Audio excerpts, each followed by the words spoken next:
Howdy everybody, so we've had an absolute shocker of a story come out today in regards to a former Labour cabinet member for at the time, Her Majesty's government of the United Kingdom of England, Wales, Scotland and Northern Ireland. We'll get into this right now, and then what I'm going to do is we'll have a look at the Wikipedia, because this story doesn't really say much about who he is, so we'll explore Wikipedia and we'll try and find out just a bit more about him, because unfortunately this article, which I will share below for you by the way, is very, very scant on the details. So it's from the Brighton and Hove News, just a local newspaper, and I believe the man was caught by paedophile hunters as well. So former Hove MP arrested. The former Labour MP for Hove, Ivor Kaplan, was arrested today, that's Saturday the 11th of January, after a sting by paedophile hunters. The sting was live streamed on Facebook and further footage of the arrest was shared online. Sussex Police said, "We are aware of footage circulated on social media showing a man in Brighton being detained on suspicion of engaging in online sexual communications with a child." So now I don't know whether he has or he hasn't actually offended with other people, but he has turned up believing that there was going to be a young person there that he could meet for his own personal sick pleasures. Officers can confirm that a local 66-year-old man was arrested on Saturday, January 11th, and is currently remains in custody. This is an ongoing and active investigation. A confrontation with Mr. Kaplan, a former defence minister, was live streamed. Now, I don't think he was a former defence minister. I could be wrong. I think he was responsible for something like Veterans Affairs, something like that. So that is sort of defence, but it isn't. I don't know if he was actually involved in it. We'll find out from the Wikipedia anyway. Live streamed on Facebook. That's just going off my own memory, by the way. I can't. Long time since I've heard this man's name, by the way. Lasting 30 minutes and attracting more than 36,000 views and 3,000 comments. Further footage of his arrest similarly shared online. Mr. Kaplan is understood to deny any wrongdoing. Obviously, this is an ongoing event. Everything here is alleged up to this point. So yes, he may have turned up to these people, but I don't know any of the content. I haven't seen the video footage. I haven't seen any of what this organisation may or may not have released in regards to him. I don't know what the police view. So I cannot say anything as a fact about this man up to this point. Everything's alleged, and this is me reading from a newspaper as well. So this is publicly available information. So it's on his Wikipedia. Ivor Keith Kaplan, born 8th of November 1958, so that make him about 66 years old, I think, is a British Labour Party politician. He was the Member of Parliament for Hove from 97 to 05. On 11th of January 2025, he was caught by an online paedophile predator team. He was going to meet a 15-year-old in Brighton. Now, that's what the Wikipedia page says. That's not my opinion. I'm just reading it out verbatim. I don't know if that is true or is not true, so let's carry on. So somebody's obviously, pardon me, somebody's obviously updated that very, very quickly. Kaplan was born in Brighton into a Jewish family and educated at the independent King Edward School, Whitley, and the Brighton College of Technology. He had a career in marketing with the Legal and General Assurance Society. In 91, he was elected of Hove Borough Council. In 95, he had led Labour's successful campaign to win control of the council and became its leader until April 97, when it merged with Brighton.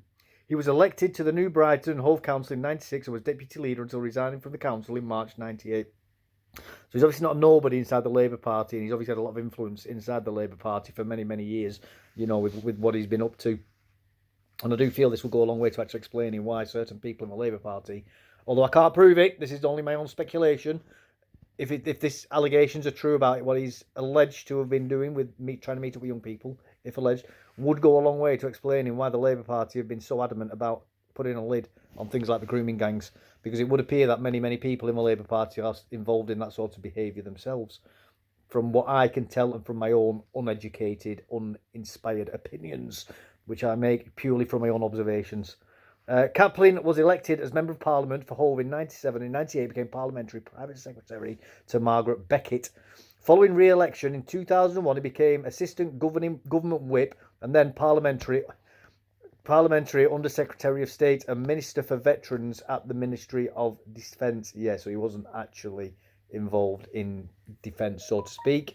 More defence adjacent, it does appear.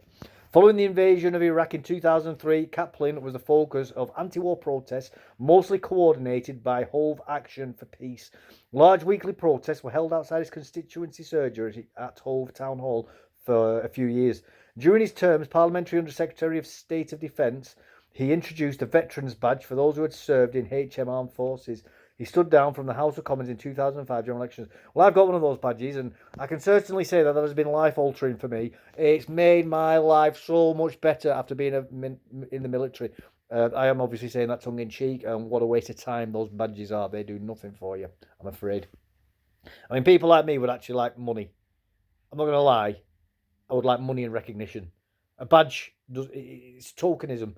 It's like getting a medal for going on campaign. What does a medal actually do for you? It doesn't do anything. Doesn't improve my pension. Didn't give me a pay rise. It's the least somebody can do to make it look like they're doing something. It's like giving you a pat on the back and a handshake. It's nothing. It means nothing. You can't.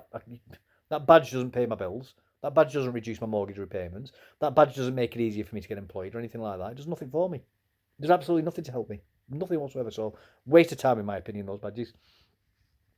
In 2010, Sir Thomas Legge conducted an independent audit of MP's expenses in which he determined that Kaplan should repay £17,865, representing mortgage interest payments claimed on his second home.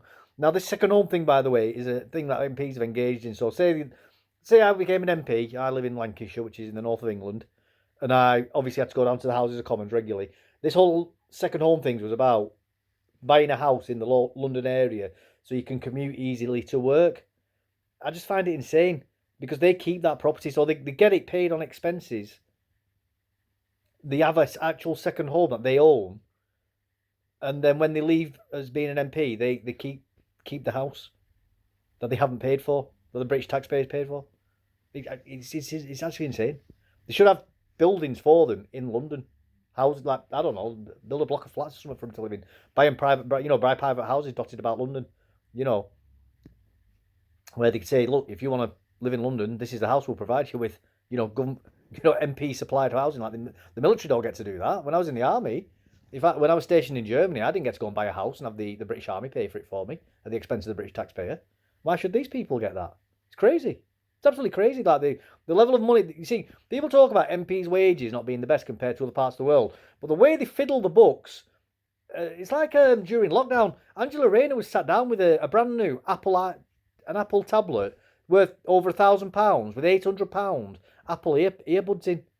You're crazy. You actually can't make it up. These people, and they get to keep it. It all goes on the expenses. They get it all back. All that money they have to pay for it up front, but they get the money back through expenses because they justify it through work. It's wrong. Absolutely wrong that these pigs have got the faces in the trough so deeply. It's crazy. So, representing mortgage interest payments claimed on his second home after Kaplan failed to provide paperwork to establish his entitlement to claim the money. Kaplan, so he's just done. It's not that he's done anything wrong. It's just that he hasn't filed the paperwork correctly there. Otherwise, he would have kept that money. Kaplan appealed, explaining that Legge's letter had gone to an old address and had not been forwarded. On 1st of April 2011, his appeal was upheld and the amount of his repayment reduced to £1,178.43, which Kaplan had overclaimed due to interest rate fluctuations, of which he was unaware. Kaplan accepted the finding and agreed to, there you go, he got the money back because of paperwork problems. Not because it's wrong that they get these free houses paid for by the government. No, that's not the scandal. The scandal is he filed his paperwork incorrectly. You can't make this crap up, can you? You really can't. The rest of it's just like post-parliamentary stuff. I'm not going to go further into it, but I just thought that was a rather interesting story. I think it should be getting more news. Everything up to now at this point is alleged. Can't really say too much about the alleged crime itself, obviously, because it looks like it appears he's been charged. In the UK, we have very strict laws over reporting these sorts of things, so I can't discuss that.